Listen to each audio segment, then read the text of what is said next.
അസ്സലാമു അലൈക്കും കൂട്ടുകാരെ. ഈ ഒരു കഥ നിങ്ങൾ മുഴുവനായിട്ട് കേൾക്കാൻ ശ്രമിക്കുക. കാരണം ഇത് ഒരു സ്ത്രീയെ വിവാഹം കഴിഞ്ഞ ഉടനെ ഭർത്തൃ വീട്ടിൽ നിന്ന് അവരെ ശിക്ഷിച്ചത് എന്ന് തന്നെ പറയാം, കൽപ്പിച്ച ഒരു കഥയാണ്. കൽപ്പിച്ചിട്ട് 4 വർഷങ്ങൾക്ക്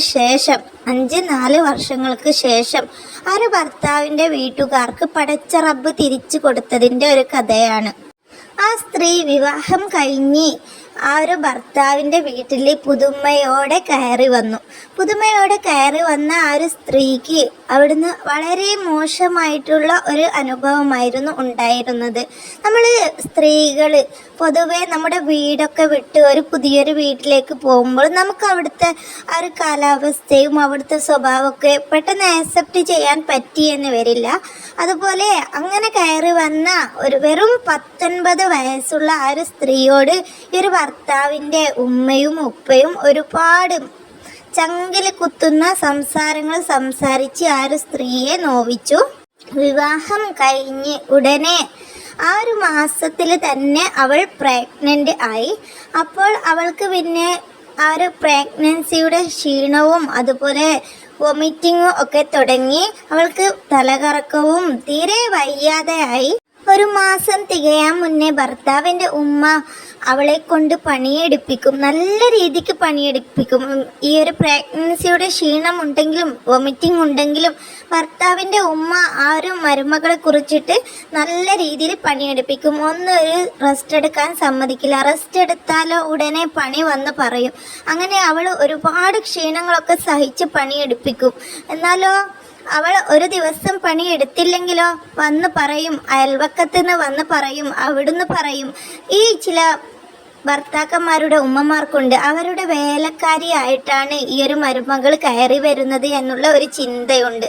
ഒരു ദിവസം അവൾ കിച്ചൺ ക്ലീൻ ചെയ്യാതെ മുകളിൽ നിന്ന് ഈ ഒരു പ്രഗ്നൻസി ആയത് കാരണം ക്ഷീണം കാരണം അവൾ വയ്യാതെ പതിയെ പണിയെടുത്തു വന്നു. അപ്പോൾ ഭർത്താവിൻ്റെ ഉമ്മ വന്ന് ചോദിക്കുകയാണ്, എന്താ കിച്ചൺ ക്ലീൻ ചെയ്യാത്തത്, അയൽവക്കക്കാർ വരുമല്ലോ എന്ന്. അപ്പോൾ അവൾക്ക് ക്ഷീണം സഹിക്കാൻ വയ്യാതെ ആയിട്ട് അവൾ പ്രതികരിച്ചു. അതിനിടെ അവൾക്ക് മാസങ്ങൾ കടന്നുപോയി. റമദാൻ കഴിഞ്ഞു. അവൾക്ക് ഛർദി ഒന്ന് അധികമായി. അവൾ ഛർദിക്കുമ്പോൾ അവളുടെ ഭർത്താവ് ആയിരുന്നു അവളെ ശുശ്രൂഷിക്കല്, ഛർദി വൃത്തിയാക്കല്, അവൾക്ക് വെള്ളം കൊടുക്കല്. കൊറോണ സമയത്തായത് കാരണം ഭർത്താവ് നാട്ടിൽ തന്നെ ആയിരുന്നു. എന്നിരിക്കെ മകൻ ഈ ഒരു ഭാര്യയുടെ ഛർദി വൃത്തിയാക്കുന്നതൊന്നും ഈ ഒരു മകൻ്റെ ഉപ്പയ്ക്കും ഉമ്മയ്ക്കും പിടിക്കില്ല. അങ്ങനെ അവൻ വൃത്തിയാക്കി അവൾ താഴേക്ക് വന്നപ്പോൾ ഭർത്താവിൻ്റെ ഉപ്പ ഈ മരുമകളോട് പറയുകയാണ്, ഇവിടെ മുന്നേ ഒരുപാട് പേരെ പ്രസവിപ്പിച്ചിട്ടുണ്ട്, ഇതുപോലെ ഞാൻ ആരെയും പ്രസവിപ്പിച്ചിട്ടില്ല.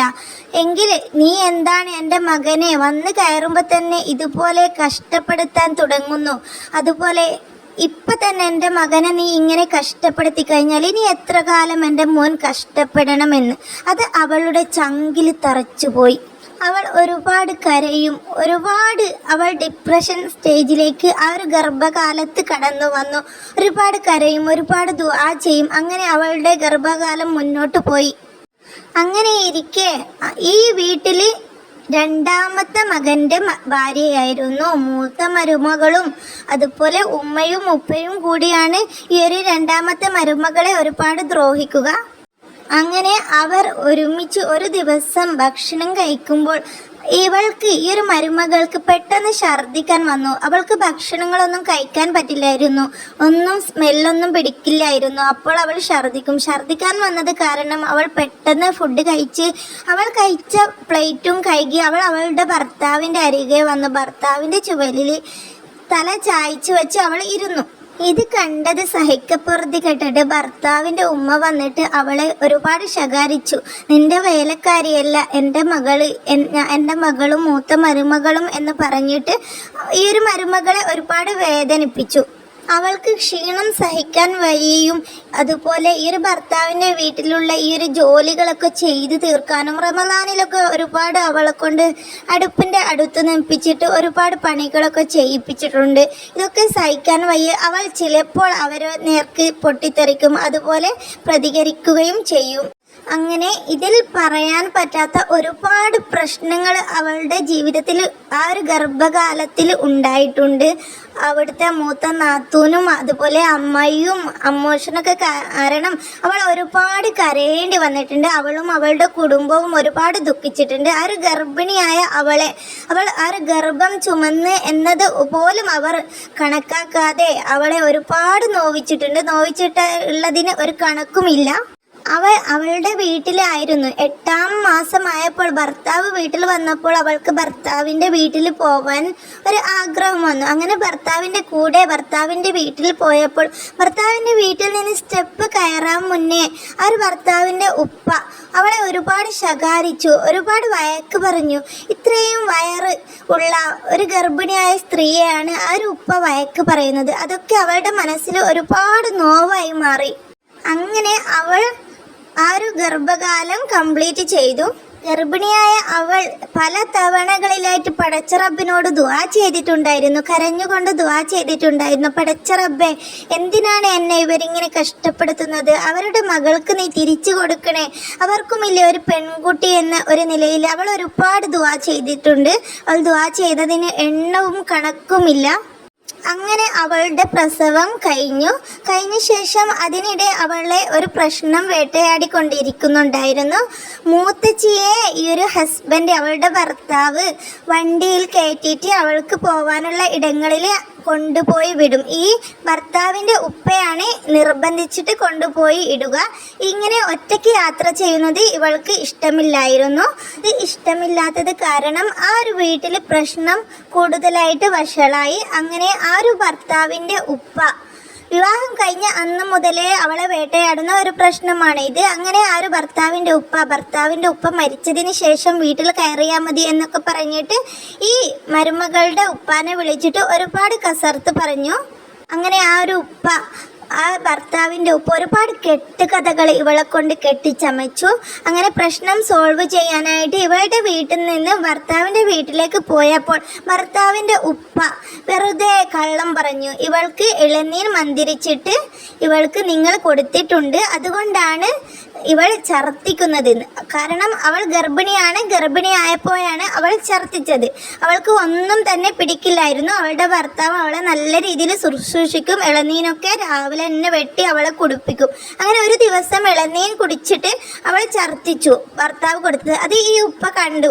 പ്രസവിച്ചതിന് ശേഷം ഈ ഒരു ഉപ്പ പറഞ്ഞു, അവളുടെ വീട്ടിൽ നിന്ന് കൊണ്ടുവന്ന ഇളനീൻ മന്ത്രിച്ച ഇളനീനാണ്, അത് കൊടുത്തിട്ടാണ് അവൾക്ക് ഗർഭകാലത്ത് ഛർദ്ദിച്ചത് എന്ന് പറഞ്ഞു. അതുപോലെ അവളെ കൊണ്ട് ഒരുപാട് കെട്ട് കഥകൾ ഉണ്ടാക്കി പറഞ്ഞു. അവൾ ഭക്ഷണം കഴിച്ച പ്ലേറ്റ് കഴുകി വെക്കലില്ല, പണിയൊന്നും എടുക്കാറില്ല, ഫുൾ ടൈം മുകളിലാണ് എന്നൊക്കെ പറഞ്ഞിട്ട് ഒരുപാട് അവളെ കൊണ്ട് ഇല്ലാത്ത കഥകൾ കെട്ടിച്ചമച്ചു പറഞ്ഞു. പടച്ച റബ്ബാണല്ലോ വലുത്. പടച്ച റബ്ബിനോട് അവൾ മനമുരുകി ദുആ ചെയ്തു. അങ്ങനെ കാലങ്ങൾ കടന്നുപോയി, പ്രശ്നങ്ങളൊക്കെ സോൾവായി. ഭർത്താവിൻ്റെ വീട്ടുകാർക്ക് പടച്ച റബ്ബ് നല്ല സ്വഭാവവും കൊടുത്തു. അവളിപ്പോൾ ഭർത്താവിൻ്റെ വീട്ടിൽ സുഖമായിട്ട് കഴിയുന്നു. ഭർത്താവിൻ്റെ ഉമ്മയും ഉപ്പയും പെങ്ങളും ജ്യേഷ്ഠത്തി അമ്മയൊക്കെ ആയിട്ട് നല്ല രീതിയിൽ കഴിയുന്നു. എങ്കിൽ കാലങ്ങൾ കടന്നുപോയ ശേഷം 2025 ഈ ഒരു ഭർത്താവിൻ്റെ സഹോദരിയെ ആ ഒരു ഉമ്മയുടെയും ഉപ്പയുടെയും മകളെ വിവാഹം ചെയ്തു. വിവാഹം നല്ല രീതിക്ക് തന്നെ വിവാഹം കഴിഞ്ഞു. അതിനിടെ അവൾക്ക് വിവാഹം കഴിഞ്ഞ് 2 ആഴ്ച കഴിഞ്ഞതിന് ശേഷം അവളുടെ ഭർത്താവിൻ്റെ കുടുംബത്തിൽ നിന്ന് ആരോ സിഹിർ ചെയ്ത് അവൾ ബോധക്ഷയായി. അവൾക്ക് ഛർദി വന്നു, അതുപോലെ ഒരുപാട് രോഗങ്ങൾ വന്നു. അന്ന് ഈ ഉപ്പ ഈ ഒരു ഗർഭിണിയെ കുറിച്ചിട്ട് ഇല്ലാ കഥകൾ കെട്ടിച്ചമച്ചു. ഇളനീൻ മന്ത്രിച്ചു, അതുപോലെ അസുഖക്കാരിയാണ് എന്നൊക്കെ പറഞ്ഞിട്ട് ഒരുപാട് കെട്ട് കഥകൾ ചമച്ചു പറഞ്ഞു. ഇന്ന് അവരുടെ മകൾക്ക് എല്ലാ ഉസ്താദുമാരെ കൊണ്ടും അതുപോലെ ഇളനീനല്ല, മുട്ടയല്ല, എല്ലാ സാധനങ്ങളും മന്ത്രിക്കേണ്ട ഒരവസ്ഥ വന്നു. അതും നാട്ടുകാരും വീട്ടുകാരും അറിയത്തക്ക മന്ത്രിച്ചിട്ട് കൊടുത്തിട്ട് ചികിത്സിക്കേണ്ട ഒരവസ്ഥ ആ ഒരു ഉപ്പാക്കും ഉമ്മയ്ക്കും വന്നു. പടച്ച റബ്ബ് തിരിച്ചു കൊടുത്തു എന്ന് തന്നെ പറയാം.